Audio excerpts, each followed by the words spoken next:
সাধারণ দিন এবং কার্যদিবসের মধ্যে মূল পার্থক্য হল দিনের উদ্দেশ্য এবং ব্যবহার। সাধারণ দিন বলতে ক্যালেন্ডারের প্রতিটি দিনকেই বোঝায়। এটি মূলত সময়ের হিসাব রাখার জন্য ব্যবহৃত হয়। জানুয়ারি থেকে ডিসেম্বর পর্যন্ত বছরে ৩৬৫ দিনই সাধারণ দিন। এর মধ্যে শুক্র শনিবার মানে সাপ্তাহিক ছুটি, সরকারি ছুটি এবং উৎসবের দিন সবে অন্তর্ভুক্ত। ব্যক্তিগত জীবন, সামাজিক অনুষ্ঠান বা সাধারণ তারিখ উল্লেখ করতে এটি ব্যবহৃত হয়। কার্যদিবস বা ওয়ার্কিং ডেজ বলতে সেই দিনগুলোকে বোঝায় যখন সরকারি বা বেসরকারি অফিস, ব্যাংক এবং শিক্ষা প্রতিষ্ঠান দাপ্তরিক কাজের জন্য খোলা থাকে। বাংলাদেশে সাধারণত রবিবার থেকে বৃহস্পতিবার পর্যন্ত কার্যদিবস ধরা হয়। প্রতিষ্ঠানের ধরনভেদে এটি ভিন্ন হতে পারে। সাপ্তাহিক ছুটি যেমন শুক্র ও শনিবার এবং সাধারণ বা বিশেষ সরকারি ছুটির দিনগুলো কার্যদিবসের বাইরে থাকে।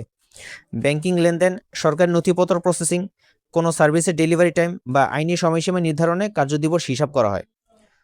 সহজ উদাহরণ দিলে বলা যায়, ধরুন আপনি আজ বৃহস্পতিবার কোনো ব্যাংকে একটি চেক বইয়ের জন্য আবেদনপত্র জমা দিলেন, যা সম্পন্ন হতে ৩ কার্যদিবস লাগবে। এই ক্ষেত্রে শুক্রবার ও শনিবার ছুটি হলে আপনার কাজ শেষ হবে পরবর্তী সপ্তাহের মঙ্গলবার। কিন্তু যদি বলা হতো ৩ দিন লাগবে, তবে তা রবিবারই শেষ হয়ে যেত।